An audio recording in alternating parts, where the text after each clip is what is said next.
Well, I'm live with this George G, and the time is right. Welcome to today's guest, strong and powerful Anissa Deshpande. Anissa, are you ready to do this? Yes, I'm ready. Let's go. Let's go. Anissa is a former HR executive who successfully hired over 20,000 people across 150 countries. She's now helping leaders become more effective and lead organizations with great cultures and create great environments where people love to work. She is the principal of LogLab, and her newest book is The Comeback. Anissa, excited to have you on. Tell us a little bit about your personal lives, more about your work, why you do what you do. Yeah. Well, as I mentioned to you, I am a California native, born and raised. Went to school up in Berkeley, came back down to LA where my roots are, and have been here since. I have about 30 years of experience. Gosh, that makes me feel so old. 30 years of experience in HR, IT, finance, and strategy. And for the last 8 years, I've been primarily focused on modern leadership, and running an executive coaching business. Helping leaders really modernize their approaches for the world we live in. As you know, the working world is becoming more and more complex every day. And I think leaders have a tall order. And so really helping them think through that and being the best leaders that they can be. So, modern leadership, what does that mean? Yes. Well, one of the things I tell companies and leaders, particularly today, is the number one thing that is actually killing businesses is leadership. And specifically, it's leadership teams. And what typically happens is the CEO hires an amazing group of leaders, really talented folks, but then he or she fails to unify them and get them aligned to what they're trying to achieve as a business, right? They don't create that first team principle. They're not advocating for the company over their specific functions. And that causes a lot of internal friction, turmoil. And actually, I believe that's a lot of the cause of burnout at the lower levels of the organization, because people are constantly competing for the same resources and fighting about priorities and not really aligned to what the company needs to achieve to be successful. So, perhaps CEO hired great people, but unfortunately, too often they become siloed and are just trying to get as many resources for their group as they can to accomplish what they perceive to be their mission, instead of making sure that we are being mindful of moving the entire enterprise forward. That's right. And I compare it a lot to sports teams, right? You can have amazing talent on a sports team. You can have the best talent in the world, but if the coach isn't aligning the team, executing the right plays, there's no way that's going to be a winning team. And, taking it a step further, if you have amazing pitching, but, you lose the game, it doesn't really matter, right? And when we apply that same concept to companies, I see so many leaders say, well, it wasn't me, it was sales that didn't do their part, or it was ops that didn't do their part, or it was HR that didn't do their part. Well, if not everyone's doing their part to achieve that goal, there's no way the company can win. You know, I think that as I look out across just the United States in general, it seems like we're sort of slipping into that trap kind of as well. Yes. Examples of great leadership are hard to find anywhere you look these days, right? We don't have them in, I don't want to get political, but we're seeing the same issues come up in the government. We're seeing the same issues come up in corporations. And this is something that we have to address. How do we get people aligned to achieve a certain goal? And while I can't fix government, I can certainly fix corporations and help with those types of leadership issues. And that's what I do. So I have a program that I call the Modern CEO Program, which is a 6-month program that helps the CEO align their leadership team. And the first thing we do is really define a 12-month, what we call end zone goal, or true north, or something that everyone can align to. And it's got to be crystal clear. It's got to be very compelling and something people can remember as they're doing their day-to-day work. And so we define that, then we assess the team, and we make sure that we've got people that can actually be company leaders. And then we work with the CEO to help coach those leaders to be that amazing leadership team that they need it to be. And it trickles down to the rest of the organization because everyone is aligned. Is it hard, easy? Does it vary coming up with that true north? It's hard, because and most CEOs you talk to will tell you, well, everybody knows what the goal is this year. It's Hmm. to grow revenue, right? It's to penetrate strategic accounts. So getting to that true north really takes time. It's got to be specific enough that people can align around it, but not so specific that it becomes corporate jargon or too long for people to remember. So yeah, that we spend a good chunk of time, usually about 1 to the first 2 months of the program, really coming up with that true north. And my coaching program is a lot like having a personal trainer. I was just talking to somebody about this an hour ago, actually. You really get the results that when you put in the effort. And so you've got to be committed to making real change, to hearing what you need to hear, not what you want to hear, and to putting the work in to get this running. It's got to be a top priority for you in order to be successful. But too often, if you're not intentional about this, I mean, I have not seen a leadership team not be intentional about this and be successful. Sometimes you see in some of these teams where they're not being intentional, you find a lot of low grade bonding, a lot of people, having meetings after meetings, complaining to the CEO about various things, right? Thinking that there's sides on a team. And so those are the types of things that you want to avoid. And that's where a modern CEO really needs to get ahead and align his team to execute those plays and to win the game. That are really good and important stuff there. Low grade bonding. I don't know that I've ever heard that term, but Yeah. I could see the conversation afterwards. Yeah. It's the email afterwards, Yeah. which Yeah. is evidence that we've not done the work that we wanted to do in our meeting. That's right. And that's where the time suck comes in. And it's actually even an energy drain after a while. Like low grade bonding is one of those things that feels good for a few minutes, but after a while, it actually takes more energy from you and it leaves you with less energy, right? It leaves you drained. It's almost like an energy vampire. And so, we want to make sure that we are getting those issues resolved in an open, transparent way. We're having the right conversations. Everyone understands why we're doing something as a company because it makes sense for that company goal that we're trying to achieve.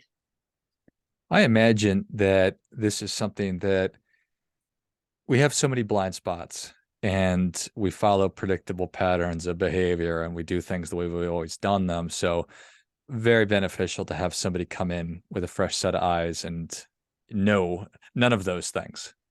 Right. Well, a lot of times too, I hear from CEOs like I hire great people and I get out of their way. I'm sure you've heard that from a lot of folks. I think that is a very traditional leadership mantra, leadership technique. But I think in today's world, that just doesn't work anymore. Is it trust but verify? I don't mean to throw cliches at you. Yeah, it is it's a line. That's what I'm going to call it, right? It's getting aligned. It's having those conversations as a team and figuring out what needs to get done as a team. And sometimes that means that I give up some resources because sales needs those resources more, ops needs those resources more, depending on what the problem is, right? So it's coming in with the mindset of I want the company to achieve its goals, and I understand I'm a part of that. I advocate for my function, but I make the decision for what's right based on what the company needs, not based on what I need. So once you're able to help an organization create that compelling vision, that true north, and the next step is assessing the team members, I bet that's a little tricky right there. If you had, it turns Very out your head of tricky. marketing has been with you for 15 years, but You'd be surprised at the number of people that don't have the ability to operate at the company level, right? It really separates those company leaders from those that can only advocate for their function. And the CEO usually knows in the back of his head that this person hasn't been right for a bit of time, but they can't figure out why, right? Like there's just something that they can't articulate as to what the problem is.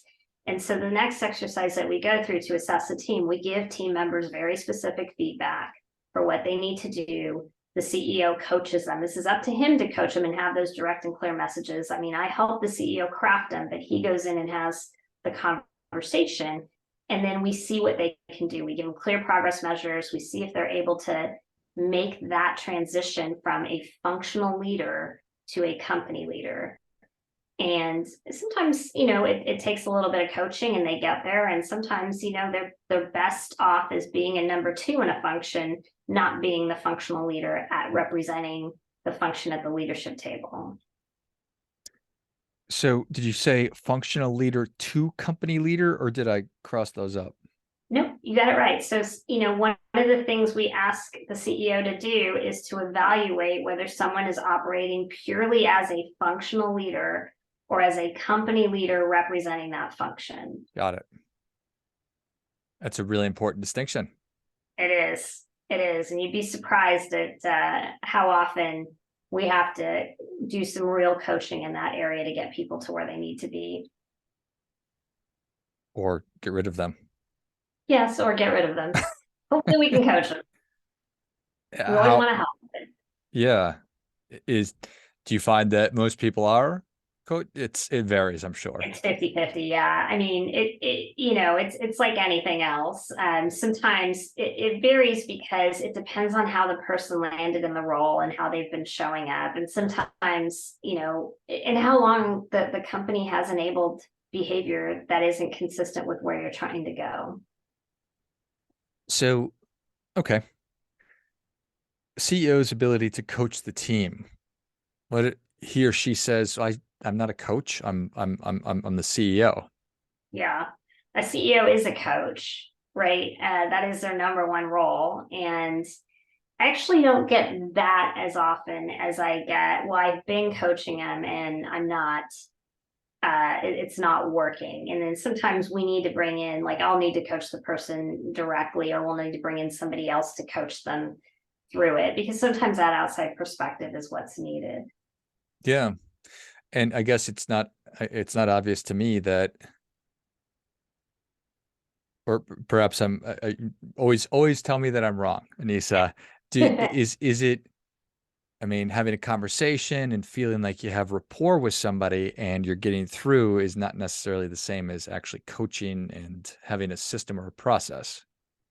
That's right. And, you need to see the results at the end of the day, right? And you need to be able to give them actionable things that they can make into their own and execute on. And so, I think a CEO's role is to coach where they can, but to identify when the coaching needs to happen from somewhere else, right? To get them the resources that they need to be successful. And sometimes the CEO can do that, and sometimes they need an external resource to do that. And so that's part of the evaluation that we go through. But you're investing a lot in this leadership team, right? And so getting someone a coach is, and giving them a chance before letting them go is really a good investment. There's a ton of institutional knowledge typically, right? It's usually something that that a coach can help figure out, or at least give some guidance as to, hey, I think this person can get there or not. And it's an outside person coming in and giving you another evaluation of the leader and his or her capabilities.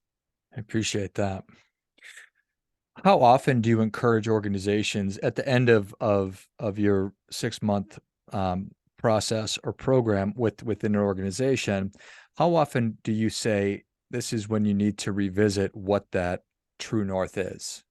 Yeah, I tell them to revisit the true north on an annual basis at least. Most companies do it as part of, if they have a strategic planning exercise or an operating plan exercise, on an ongoing basis, they'll do it as part of that. And just make sure, because I think you need something fresh every year. There's new trends coming into the market. There's new things that you have to navigate. And so it should just be part of what you're doing from an overall planning perspective. Got it. And how do I know if my organization is ready for your process? Well, I think if you are not seeing the business results that you're looking for, if you're noticing that people get along really well with you, but maybe don't work well together as a team, if you're seeing people advocate for their function over the company, or if you simply don't have that true north, I think that's a time to reach out and give me a call and see if it's something I can help with. I like it. Well, Anissa, thank you so much for coming on. Where can people learn more about you? How can they engage with you? Where can they get a copy of the book, The Comeback? Yeah, so you can find me on LinkedIn, Anissa Deshpande. You can also check out my website, theloglab.net, TheLoglab. And you can check out the book on Amazon. It's called The Comeback, and it's a little bit more about HR, but it's got a coaching component to it. It's how a company transforms the people aspects of their business to achieve their revenue goals, and they work with a coach, so you can kind of get a sense of the coaching style that I use. So it is a fictional novel, but it's very much, I think it's called corporate fiction is the genre that we use nowadays for that type of novel. But yeah, it's a fun read. It doesn't take long. And if you like baseball and beer, it's a really great book. Awesome. I love it. Well, if you enjoyed this as much as I did, show Anissa your appreciation and share today's show with a friend who also appreciates good ideas. Go to loglab.net. It's LOGLAB.net. You can find Anissa on LinkedIn. It's ANISSADESHPANDE. And check out everything she's working on and get your copy of The Comeback as well. I'll link that in the notes of the show. Thanks again, Anissa. Thank you. And until next time, remember, do your part by doing your best.